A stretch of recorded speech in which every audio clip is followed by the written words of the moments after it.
आपण पाहत आहात तिरंगा न्यूज महाराष्ट्र चॅनल। बोलण्यातनं मला फक्त एकच गोष्ट जाणवली आणि ती म्हणजे त्यांनी 3 ठिकाणी एफआयआर करण्याचा प्रयत्न केला आणि 3 ठिकाणी एफआयआर करण्याचा प्रयत्न केल्यानंतर 3ही ठिकाणी सरकारकडनं एफआयआर घेतली गेली नाहीत। म्हणजे त्या पोलीस स्टेशनला सांगितलं गेलं की ते एफआयआर घ्यायची नाही।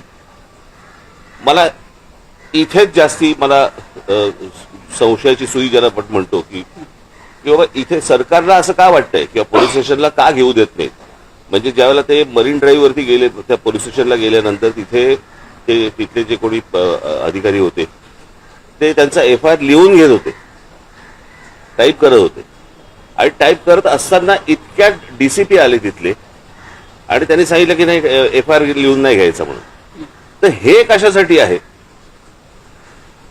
मला असं वाटतं याची उत्तरं जर समजा काही नसेल तो निव्वळ अपघात असेल, जर तो घातपात नसेल, पण जर समजा त्यांच्या घरच्यांनाच कोणाला तरी जर समजा त्याबद्दल जर समजा काही संशय असेल किंवा चौकशी नीट व्हावी यासाठीचा तो समजा एफआयआर त्यांनी जर त्यांना करायचा असेल तर त्याला अडथळे सरकारकडनं का आणले जात आहेत। आज सुनेत्रा वैद्य तिकडे बसलेले आहेत, उपमुख्यमंत्री म्हणून बसलेले आहेत। मला असं वाटतं त्यांनी पण या गोष्टींचा विचार केला पाहिजे कारण त्यांचेच ते पती होते आणि त्यांच्याच पतीच्या अपघाताबद्दलचा हा एफआयआर आहे आणि सरकारकडनं असा दबाव येतोय की तुम्ही एफआयआर घेऊ नका।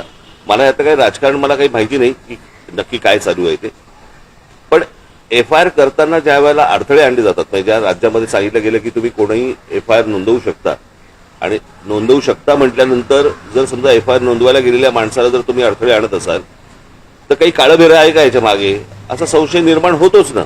आणि मला असं वाटतं हे सरकारच संशय निर्माण करते। जर समजा त्यांना काही त्यांचं म्हणणं मांडायचं असेल, त्यांना जर एफआयआर नोंदवायचा असेल आणि चौकशी त्या पद्धतीने व्हावी अशी जर त्यांची अपेक्षा असेल तर यात गैर काय।